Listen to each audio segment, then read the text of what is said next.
Hi everyone.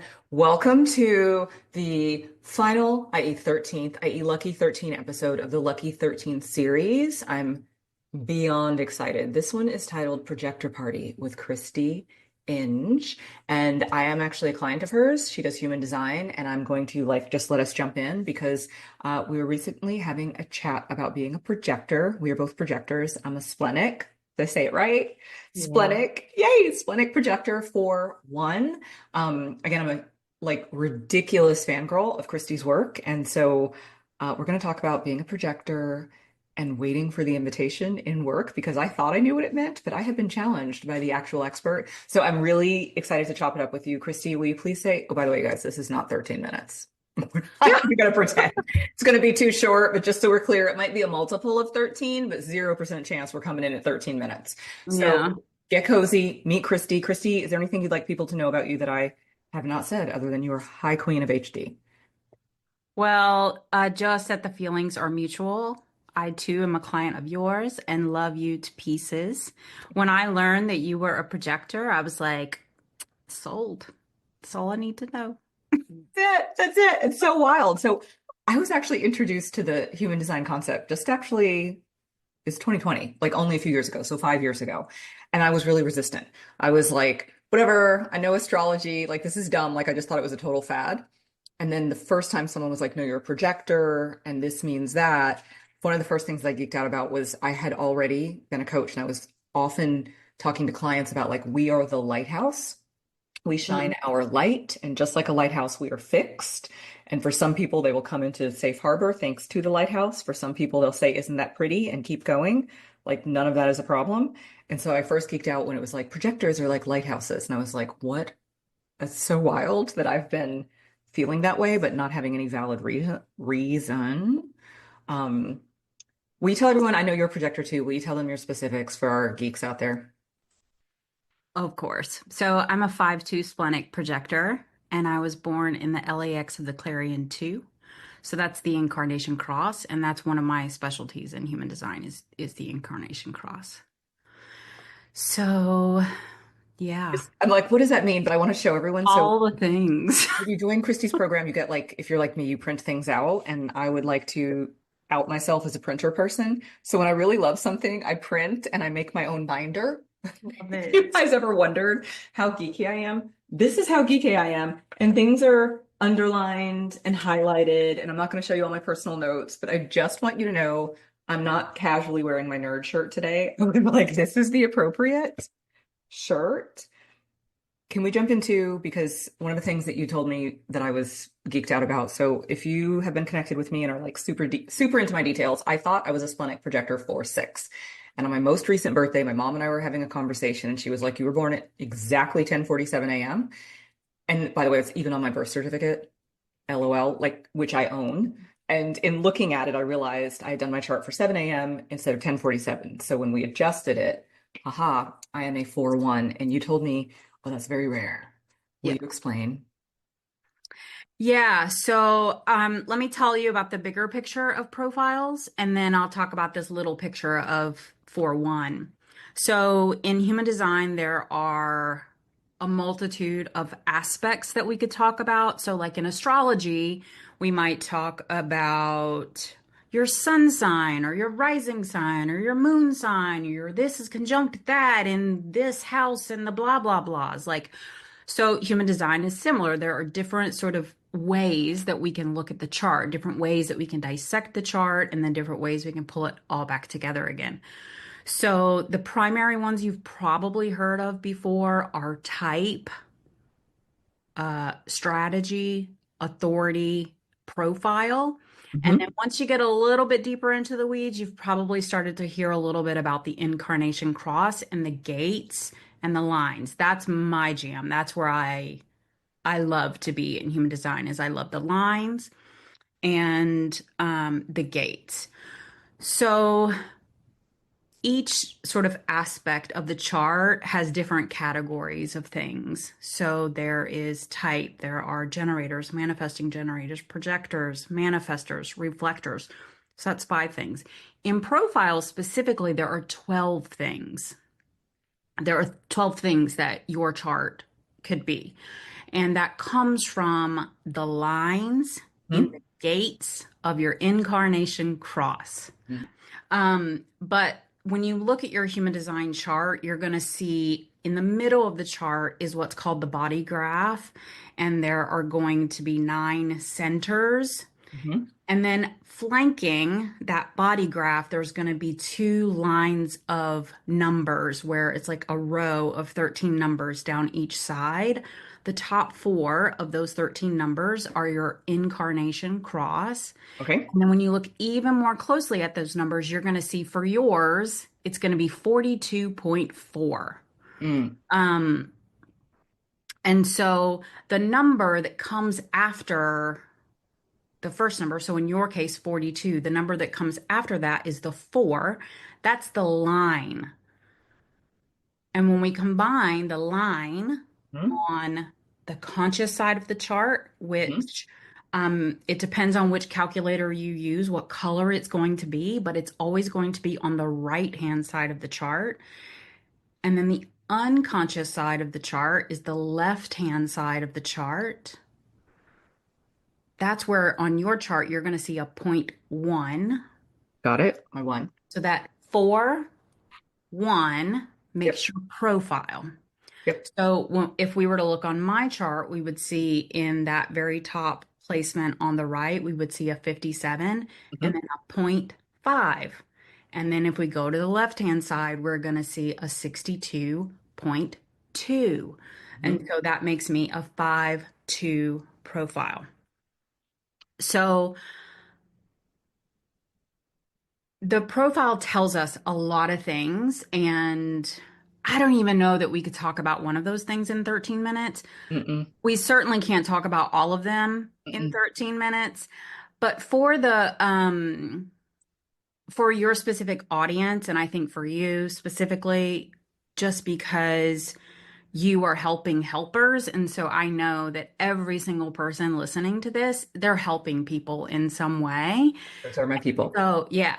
So, me, myself, and I am one too. So, when we're looking at profile, one of the things that it will tell us is called our karmic role. And our karmic role is, there's a lot of nuances to that conversation, but the best way that I have found to describe it is that our karmic role is how we deliver the gifts of the gates in our chart. So for you, okay, when it's our profile, that's how we deliver all the gifts in the chart. And when we drill it down to the line and get more specific, like that line is going to be the way you're going to demonstrate that gate. And um, each gate has 6 lines. And so the 6 lines, yeah, that's why there's so many incarnation crosses. There's 182 incarnation crosses. My God. Um, yeah, it's all these combinations of colors and shapes and super fun stuff, super nerdy stuff. And so there are 3 distinct ways that your profile will be in the world in the way that you are delivering your specific gifts to the world, the how of how you do your thing. Hmm. And so I want to be really, really, really clear. We are not talking about morals here.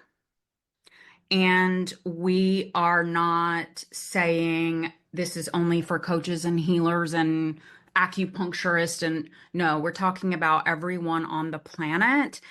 And we're each going to have, our way about things.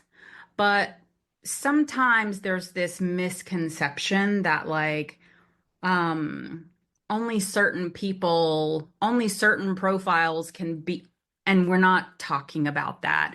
And then I'm also going to use some language that there tends to be some moral judgment around, and we're not talking about that either. So if we look at these 3 profiles, or these 3 sort of profile categories, we have personal destiny karma, Hmm. we have fixed fate, which is what the 4-1 is, and it's very distinct, and I'm going to talk about that in a minute. And on the other side, we have what's known as transpersonal karma. Hmm.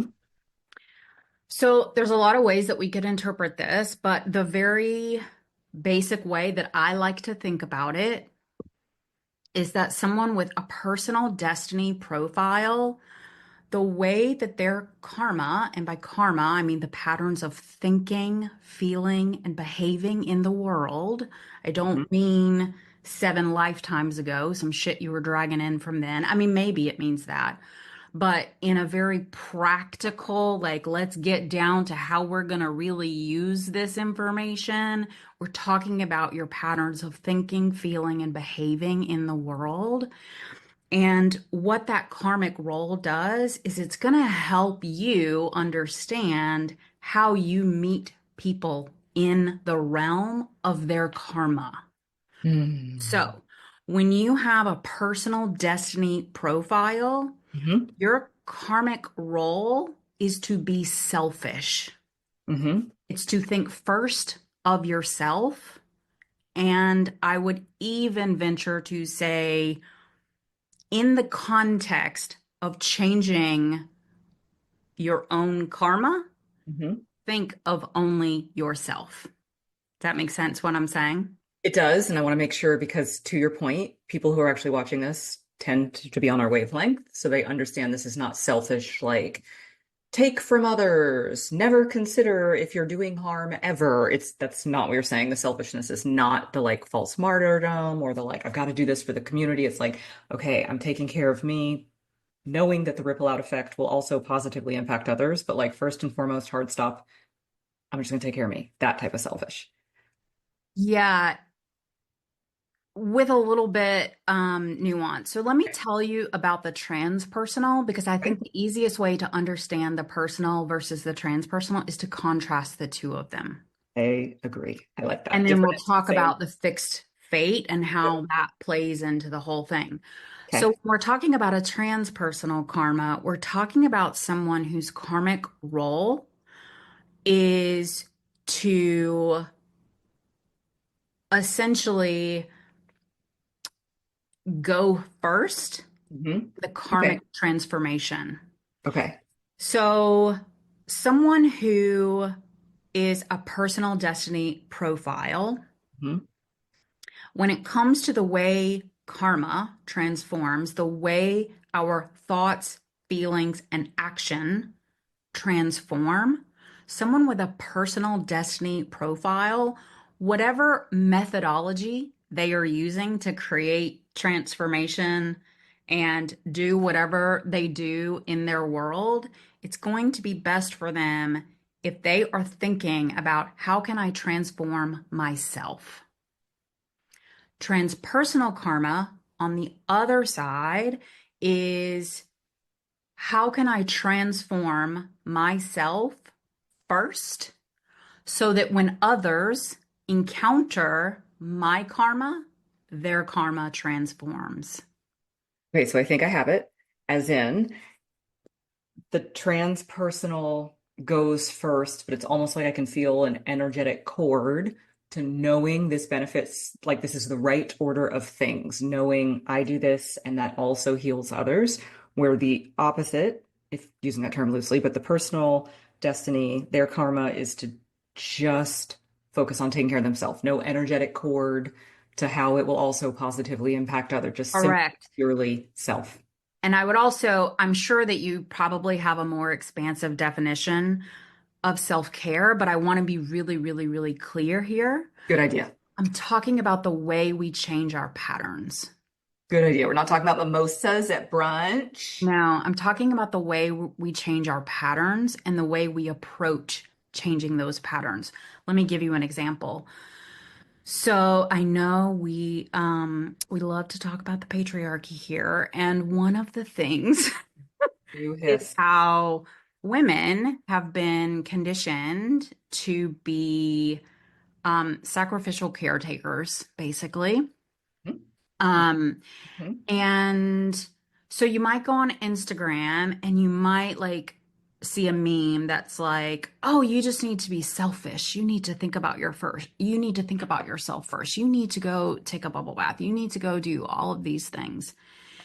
And what I'm talking about is many layers under that. Mhm.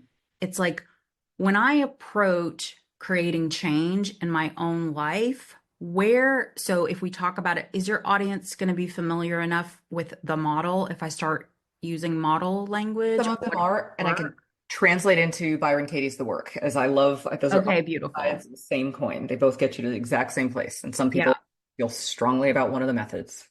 So yeah, do refer to the model, I'll translate. yeah. And we'll actually get into that thing that you just said about certain people loving certain things when we're talking about the 4-1. Mm. So if we're looking at this purely from the context of the model, so circumstances trigger thinking, create feelings, determine action, produce results. Mhm. So that CTFAR, what I'm talking about is the transformation that's happening on the T line. I'm not talking about transformation that's happening on the A line or Feline, even y'all, the is R thought. line. Right.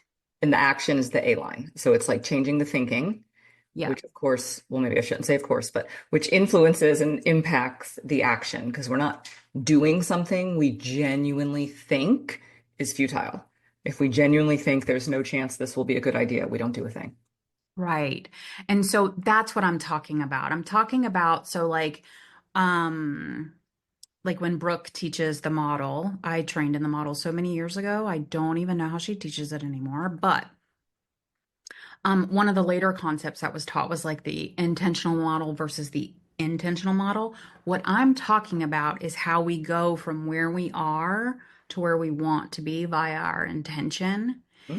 And we do that by looking at our karmic role. So if Mm. you want to be someone who takes a bubble bath, right? You want to follow the little meme on Instagram, like Mhm. you want to be that girl for Mhm. whatever reason. The way someone with personal destiny profile is going to approach that is, why is taking a bubble bath good for me? Mm. Mhm. Someone with transpersonal karma, Mhm. what's going to be most effective for them is, how will me taking this bubble bath change my daughter? Yeah, the whole household. Yeah, Like partner, children, the right. doggies. What will other people see and how will it affect their thinking? And so, what I want to do is, I want to change my thinking to be in alignment with that, Got it. right? So, my thought might be, this is going to be good for me and the people in my household. I think I'm tracking as in like, oh, this is going to be good for me, and therefore it's good for my partner because I'm not super on edge. I'm a little bit calmer and able to connect more, and I'm modeling for my daughter. You can take a time out to take care of yourself. This is acceptable. I'm not just telling her that. She's living it. Totally get it. So that's the transpersonal. It's I go And then first the personal is going and to be, yo, I need a bath. period. Yes, period. Not because it End was of good. story. Yes, just I need a End of bath. story. This is what I need. It will make me feel better. I like to feel better. It is Yes. for my bath. Love Yes. And so that's where the 4-1 comes in. And the reason I like people to understand why things are rare in human design. In every distinction that I could give you what the rare one is. I could even rank them in order of rarest to least rare. But I think that as humans, we love to feel special. No, I don't know what you mean. No, never. I've I must never, be in the wrong spot. Oh my yeah, God, how do they I indicate? I Um, healed my ego. I cured my ego. Everybody, I'm kidding. I was like, I'm special. I'm rare. I'm a fixed rate. What does that mean? so what I love people to understand, like I love to one of my favorite sayings to people is like, you're special and unique in many ways, and this is not one of them. Um, But yeah, so we love to all think that we're special, but I like people to understand, like, so why is it special? Like, what makes it special? And so everything in the chart, in the human design chart, is based on the geometric patterns that are playing out in the chart. Hmm. And so if you're familiar with an astrology chart, Hmm. Yeah. you have seen there's the triangles and you can have the baskets and the squares and the blah blah blah blah blah and the like all those lines. Hmm. So when we have a human design chart, there's actually two charts interplaying, creating its own geometric shape. So Hmm. when you're looking at an astrology chart, that circle in the middle, you're looking at geometry, and the human design chart, the energetic underpinnings is a more complex set of geometry. And so when it comes to the profile, so for you, you have that four on this side, four on the right side, one on the left side. So there's a geometric thing that's happening. The reason that it's rare is because the geometric shape that's happening in our incarnation cross, well, technically there's a cross happening. That's why it's called a cross. So if we look at the wheel, we'll see there's going to be 4 points and they're going to make an X. Um, and the geometry of that is 88 degrees apart. So what's on the right hand side of the chart is 88 degrees apart. I know. Wait, do you know, I just TMI, but my birth weight was 8 pounds, 8 ounces. And only recently was I Ooh. geeked out because I was like, I love the number eight. It's infinity. I love that I was 8'8". Yeah, so I could rabbit hole for probably years about 88 and the symbolism of, I don't know if you know this, but it takes Mercury 88 days to transit the sun. So um so many things that we could talk about that. But the point I'm trying to make is so there's math happening, there's geometry happening when these charts are calculated. And because of the way those six numbers flow at that 88-degree mark, is there are certain profiles where literally someone is only going to be that profile for minutes out of an entire day. And so, and it's because of the way the right side is interacting with the left side and the shape that's being made. And so, and that's true for every thing in the chart is we're looking at what is the geometric pattern that is being created, and it's playing out in a number of different ways. And so with profile in particular, with the 4-1, we're looking at a very, very, very tiny window of you had to be born in these very few minutes. And I personally love that because I also have a rare profile, not as rare as the 4-1. I think I'm number 3 in the ranking. Um, but it's about the window of time and the shape that that's making. And I love that because I personally, from a spiritual perspective, believe that we choose this incarnation, that we choose it. We choose the body we're going to be born into. We choose the family. To be clear, I'm not espousing traditional human design beliefs here. I'm just saying what my beliefs are. Um, and so I just love that. It's like that soul part of me knew that there was this karmic thing that I was going to do. And so, because one of the things that people ask me all the time is like, well, what if I was born by C-section, or what if I was born early, or what. And it's like, oh, it's all divine. Can I Like interrupt to just dive into this 100%. geek out? Like the Yeah, horrible thing about Zoom is I'm like, you guys, we all know I talk over people, which is not meant to be rude. It's that I am both Italian and Black. And in these two different households, there was talking over meant connection and like, totally. yes. And I'm totally geeked out because so part of my birth story, which I argue has impacted my identity, is I, number one, was 2 weeks late. I was born 2 weeks late, and I was Mhm. born at home. My mom, my dad, a midwife, and a photographer on purpose. And this is before video cameras, y'all. My parents were OGs. They were like, she's born at home and we're going to get a photographer. And the story is my mom had been in labor so long, the midwife was like, okay, we actually have to go to the hospital now. Like not something is wrong, but like we're outside of the It's just window been of it's what been a is, minute. yeah, it's we have to go to the hospital now. And that my father was like, oh, she wanted a home birth so bad, as obviously they had planned and scheduled, hence the long labor in what would be my bedroom, that he was like, can we just give her 1 more hour? Like, is 1 more hour still safe? Like we don't have indications of problems. And that the midwife said, sure, 1 more hour. And of course, the story is I showed up like 5 till. And my mom is like, you are always just on time, if not late. That's sort of the vibe, if you I will. love it. So hearing this, it just makes me laugh because it brings joy to my heart to think, no, no, no, my soul knew exactly what she was doing. She was like, no, no, Exactly. not Yes. yet, not yet. Wait for it, wait for it. Okay, I'm here. I love it. Um, I don't have exactly the same birth story, but my mother was in labor for 36 hours. It's a So minute. yeah. So I love it. And for me, it's a helpful thought to think that I chose it this way. It is. It gives me such juice because um I play with time and not always from a winning angle. Mhm. And on a good day, I'm like, no, I'm always right on time. Like I know that we are always where we are meant to be. Like early and late are concepts, not actual facts. And so I love this because it feels like it reminds my human self, like, no, I wasn't born, quote, 2 weeks late. And it was, Run right on time. as per plan. And if Yeah. it was inconvenient for my humans, welcome to your life with me. And same Welcome. again. Welcome to Serena's world, you and That's it. Welcome. This is what you signed up for. This is what I signed up. It starts as it will continue. Yes. Oh, I. Okay. So the rarity comes from that calculation and that timing, that mm, beautiful divine timing. And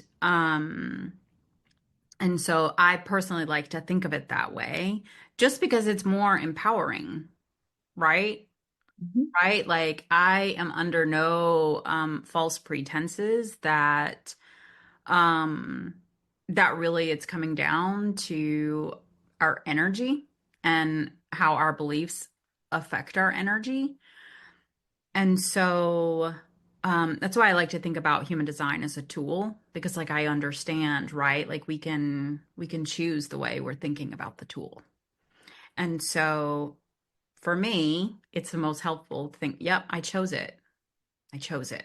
And it just brings so much peace. So anyway,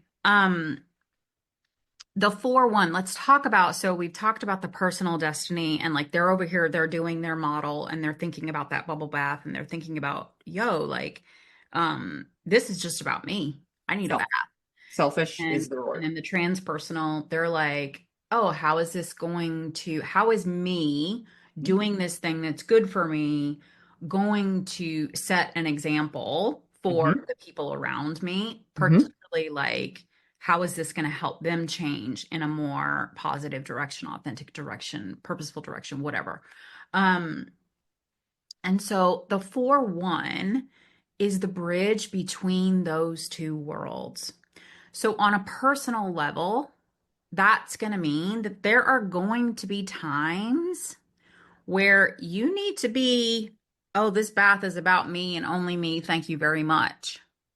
And then there's also going to be times where it's like, and it's also going to help Sally Joe, right?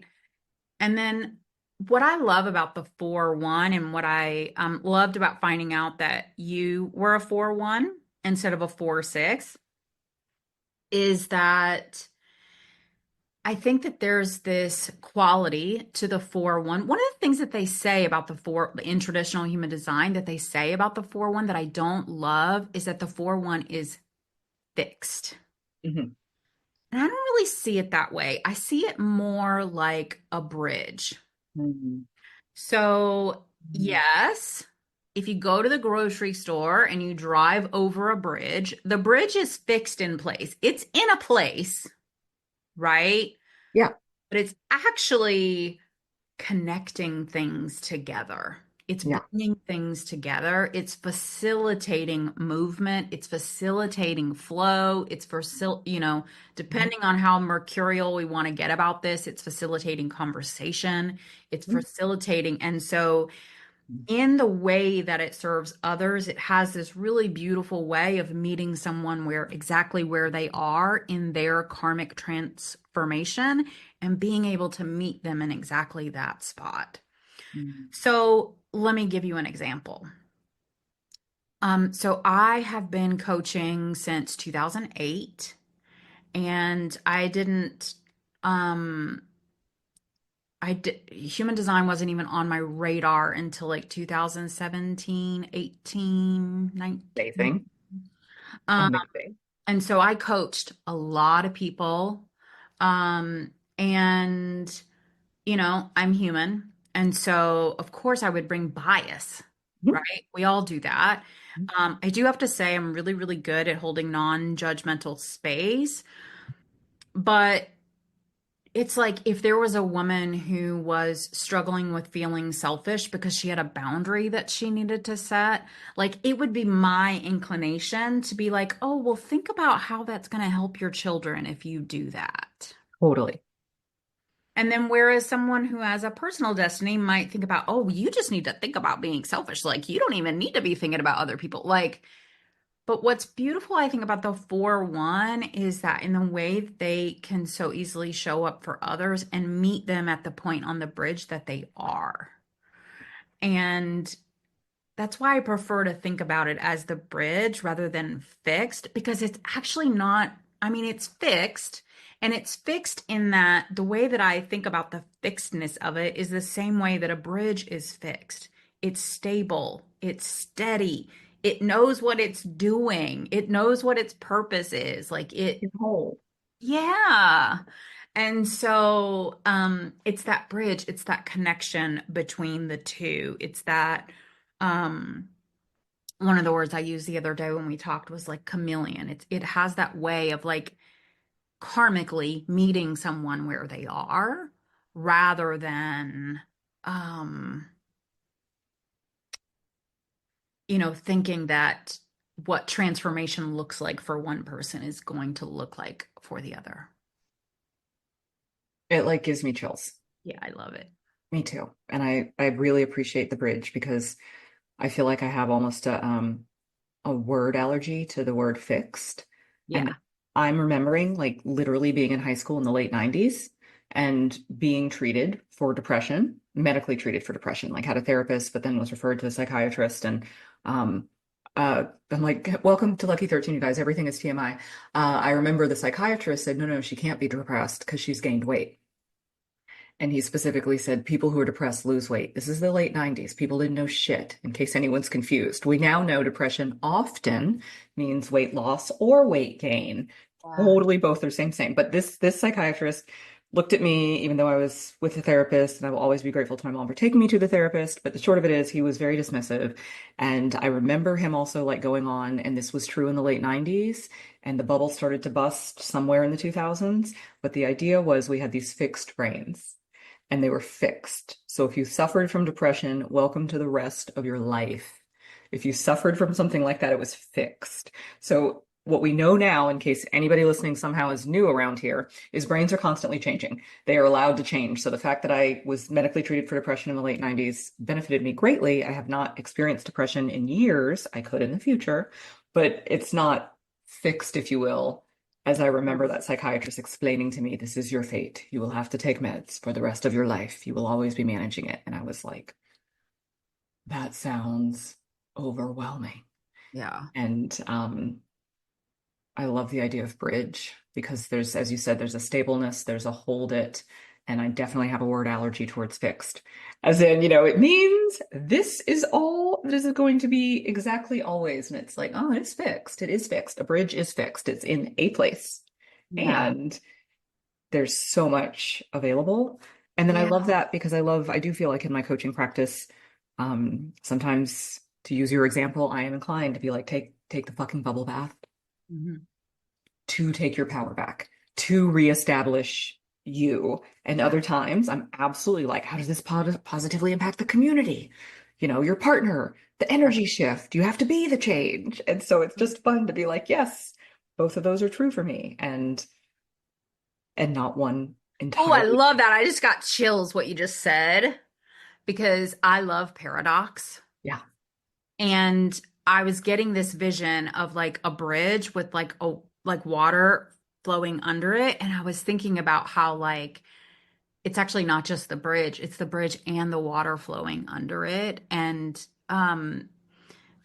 how it's both, right? Because the water is moving and the bridge is fixed, but it's really about this fluidity of meeting the moment and really being like when I think about that bridge, like its purpose is to be stable, right? You're not trying to drive over that long ass bridge in Florida that's like miles and miles and Key miles West, long. Key West, visual of Key Like West, going to Key West. not eat like It needs to stay nice and still. A lot of bridge. right. Have you ever been on a shaky bridge before? And did you think you were going to die every second of it? Absolutely. And so, I'm like this morning on my morning walk, it's a footbridge, you guys. It's fine, but it was like too many people were jogging at once, and I was like, is this how I die? No, it'll be worse. I'll end up maimed. Like that was my visual as it was like, just to be yeah, clear, it's a healthy bridge. It's supposed to have a slight movement, but to your point, I was like, yes, exactly. Like we want it to be stable. mhm, And mhm, so that's the way I love to think about that for one in particular, is because there are a number of things in human design where certain aspects of the chart, it's like astrology, right? Like there's memes about how toxic this and that are and how terrible this and that are. And that's not the way that I approach human design. One of the things that I like to remind people about these concepts in human design is um, many of it was created, channeled, whatever you want to call it, long before we knew anything about the way the nervous system works, the way mhm, the brain works. We that it came through in a period of time similar to what you were talking about, where they were like, it's fixed, you're fucked, like this is just going to be your life now. And that's the era that human design came to be. mhm. And so it's I heard you, I don't remember what I was listening to you, but you said something about like I'm not a big Bible person, but here's a Bible verse. I can't remember what it was on. I've been prone to do that. I'm like, Yeah. listen, Um some of them I'm just obsessed with in the best way. Some verses. Yeah, it's like we have to take into context Mhm. the environment that the thing came to be. I love that you mentioned that. And I'm gonna, somebody recently was like, you're obsessed with movie coaching. I'm like, I am obsessed with movie coaching. Have you I ever don't seen know the what that movie? means. Basically, I refer to movies and concepts. Like, I think at Okay, my okay, core, I'm a storyteller. And at my okay, core, I okay. think people appreciate that. And what I appreciate stories is I feel like it can bypass the thinking mind sometimes. Like we get the meat, the like, oh, that's the concept, that's the message outside of our thinking mind. So, and I love books, but I'm also very aware not everyone sits down to read or even has time to listen to audiobooks. So now I'm like, you got an hour and a half. Arrival. It's a movie with Amy Adams. And who's that hot ass Jeremy Renner? He's in there too. So Amy Adams, Jeremy Renner, you're all very welcome. Also, Forrest Whitaker's involved. Like, what do you want? It's the best. And one of my favorite moments. So basically, aliens have arrived on the planet, or their spaceships have, and Amy is a language expert. And her character, Amy Adams' character, and Jeremy Renner's character are meant to go figure out how to talk to the aliens because they didn't come in like with the typewriter speaking English. And so the army military people are trying to like hurry Amy Adams, and she's like, context is everything. The Mm, context, and she's like, language is the ultimate context. Like, it sets up what you're looking for, what you're expecting. Like, it literally influences all of the energy. And it was just, it's a tiny speech in a sci-fi movie that I'm constantly referencing clients to, including myself, because it's just like, it's the truth. Language is context. And as you said, like the context of where this exactly. is channeled, it's like it matters. I love that you get it. Yeah. And for everyone listening, I hope as well, like how hilarious in like 1995, this doctor explained I couldn't possibly be clinically depressed, even though I had every other symptom. And just in case anyone's wondering, yes, I was. The meds saved my life. But it was like, no, you said she's gained weight and depressed people lose weight. She cannot be depressed. And it's like, yeah, Yeah. context. Yeah, and human design came through in the 80s. Mm. So Mhm. even like we really knew nothing about the brain at that point and the way the brain works and It's fixed. how That was the belief. plastic the brain is like Yeah. and so I teach human design through that lens, and so it's going to definitely influence the way that I think about things. But to me, like I think that now with like the paradox of the bridge with the flowing water under, I love it. I will take that with me today. Me too. Um, but yeah, and so I think on the so we looked at like so the rarity from so there's math involved of why it's rare, but then also like think about the capacity for that. Think about the capacity for being able to literally be that fluid with someone. Mm. And Lovely. yeah. And so beautiful. Thank you. I have a question. Is it only for one that's fixed fate, or are there others that are also fixed Only fate? one.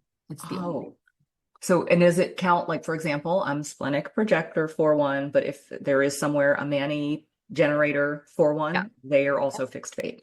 Yep. So profile is independent Okay, the other parts. So got it. when you say I'm a 4-1 splenic projector, Mhm. what you have just told me is your profile, your authority, and your type. So Got it. So profile is 4-1. any for one is also a fixed fate. Yes, That's because okay. that comes from the geometry of the two lines on each side of the chart. Okay, so not to be the geek that I am, but I totally am. If you are listening to this and you're a 4-1, I need you to comment and say hi to us. I totally want to know where are my other 4-1s at? Where are you? Let's be friends. Okay. Yeah, Yeah. love it. Yeah. Yeah. So, yeah, so you want to talk about projector invitation? I do. I don't think we're gonna be able to like get it done, but I think we should start because should I tell everyone what I thought? And you were like, actually, absolutely not. Actually, no. A hard no. And I'm like, what are you talking about? Okay, so I've always heard in my, until recently, like working with you and doing a deeper dive, but I always heard, the projector has to wait for the invitation. So how that screwed me romantically is I'm like, I'm never supposed to ask a guy out. And I like obsess over it. And then of course you've got like the feminine coaching leaders. I'm putting that in air quotes. But they're like, never make the first move. He speaks first, he asks you out, hard stop the end. And I have lots of thoughts and feelings to work on in that realm. And then in business, I thought, okay, but I'm doing it just right in that my marketing is just letting people know what's possible, just loving on them, letting them know what's possible. But I thought they have accepted the invitation if they arrive for a consult, or if they like the boom boom room, you just buy it online, you guys, like that's it. So I was like, that's it. They've accepted the invitation. And you were like, no, No. what? How does this work? Christy, fix it, please. How does it work? Yeah, so I can get really soapboxy about this one. So, if you need to tell me to settle the fuck down, you I mean, do. I mostly think I'm going to be like, let's do another projector party episode, which is a deep dive into Let's this is do not an it. invitation. And people can say, what about this situation? And I can be people and be like, but what about this situation? But get on your soapbox. You are my chosen expert. I've issued an invitation. Love it. Okay. So, and I could tell you why you're technically wrong, but Do it. here we go. Do it. That's a good starting point. That's a good starting point. Do not resist. Tell me why. Yeah, so with each of the types, there's a built-in strategy. So strategy always goes with type. Generator strategy is always to respond. Projector strategy is always to wait for recognition and invitation. Okay. So one of the common like you threw out like 3, 4, 5 common misconceptions about invitation. Hmm? And the best way that I have found to clear up the confusion around this is to understand mechanically what is the purpose of recognition and invitation, and how is the projector aura, like what is the projector aura doing that necessitates that. And I do use necessitates in like air quotes because Okay. I could get on a whole soapbox about that as Fair. well. Fair. Not going to, but we're going Okay. to use that word for the purpose of the conversation. Mhm. So, the projector aura, the way it works when they encounter another being is being incredibly focused on that one person.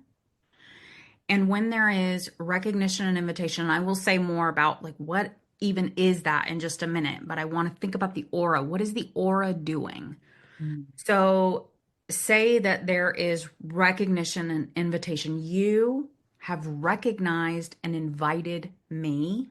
What that means is that you have opened your aura wide enough that I can look as deep as I could possibly want to look, and I could help you correct where your energy is out of alignment, where your life is out of alignment, where your job is out of alignment. Maybe even mechanics are projectors letting you know where your car is out of alignment. Like it's like, and the magic of the projector aura is the deep penetration. And I Mhm. often use the example of consent in a Mhm. sexual relationship. That's Love. basically what's happening for recognition and invitation, because if you have recognized and invited me to be your guide, because that's what projectors do, they guide energy. What you're saying to me is, I am allowing you to see me at my most vulnerable places. I'm allowing you to look at me in my fear, in my shame, in the deepest, darkest, most painful parts of myself. I am open to that. And I am open to you telling me what you see. And one of the things that a lot of people don't understand is shame and shame's role. And there's different types of shame, but essentially, shame is for the purposes of integrity. There's tribal shame, and that's where other people are shaming you and they want you to be in integrity with them. They want you to do what they think is right. But we also have what I call righteous shame, which is like, I've really fucked up here. Like I yelled at my husband, or I flipped off the neighbor, or, Relatable. I'm familiar with that fact. Like I have, as you said, fucked up. Ouchie. yeah. And because we're human, we experience shame. And so for a projector, they're going to be very comfortable navigating shame, particularly when they're a skilled projector, um, and so when we understand that my aura operates like a drill that's going to penetrate to the depths of your soul, and you're going to feel the deepest, hardest emotions that humans can feel from my eyes, then we understand, why is recognition and invitation necessary? And so, what does it mean? What does it mean to be invited? It's energetic openness to be seen in your deepest, darkest, ugliest ways. Be seen. And so, if I pay you money, that does not mean that I am open. I can I can track that right now because I definitely am aware some people pay money with the concept of fix me, sprinkle magic on me. Mm. And I do have skills, but that is not one of them. That is And not one of them. and surely I've also been that. This is not meant to be a personal attack for anyone listening, but it's like, oh, right, okay, I can see what you're saying. Where like they just thought if I hire her or spend money, It'll fix the problem. Yeah. I will get fixed and I don't have to be seen, as you said, show up or tolerate discomfort in the process. Yeah. And so, what recognition is, there's a difference between recognition and invitation. What recognition is, so if I'm looking at you, Serena, I recognize that you have the potential to drill down into the depths of my soul Hmm. and fix my shit right up. And by fix, I mean help me see where I'm out of alignment and what I can do to correct that. My body is shrieking the word engagement Mm, to your point, as in like it's a working engagement, as in, okay, totally. to your point, like I know you said fix and like using that term very loosely, but exactly, it's like the engagement of like, I'm gonna open up to you and I'm gonna partner with you to hear what you see. Yeah. So recognition is I see that you have that capacity. Hmm. Invitation is I welcome that capacity into my life. Understand the difference? Yup. Yeah. And so, um, one Yeah. of the ways that I part ways with traditional human design on this particular part of the conversation Mm. is that what I think is really, really useful for projector types here when it comes to this is so the strategy is to wait for recognition and invitation. So what does that mean practically speaking? So it means if you and I meet at a party and you're over there with your focused projector eyes looking into the depths of my soul, you're not just going to walk up to me and be like, "Yo, listen, I think you like there's some shit going on in your marriage." And make, like you're not just going to walk up to someone and tell them their deepest darkest secrets and how to correct that. Like where they're out of integrity with themselves. You're not just going to do that. You're going to wait for some sort of signal that they want that from you. Hmm. Because as a projector yourself, myself, and for any projector type that's listening, it does not go well. Yeah. Yeah. Yeah. The answer is yes. The answer is yes. I'm like, I mean, I wouldn't do that at a party, but I'm like, there's a chance. I've sort of done that in other ways, trying to be helpful. I thought Totally. I was being helpful, Totally. but Yeah. And so I think it's important for projectors to recognize the vulnerability in invitation I and to respect that.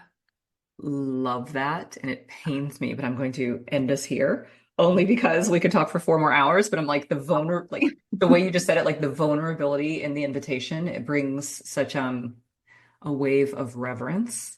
And Yeah. it just reminds me like I am honored to work with all the people I work with. And I love that you mentioned shame because as you know, and everyone who's been in business for more than 5 minutes in business, there's shame because you will make mistakes along the way. And there's almost always money shame. And like in the best of the circumstances, business is a spiritual experience. So we get to experience depth and breadth of emotions and Yes. um the vulnerability. You just like made it all so reverent. I'm like, oh, that is why I'm honored when people do issue invitations Yeah. and let me work with them.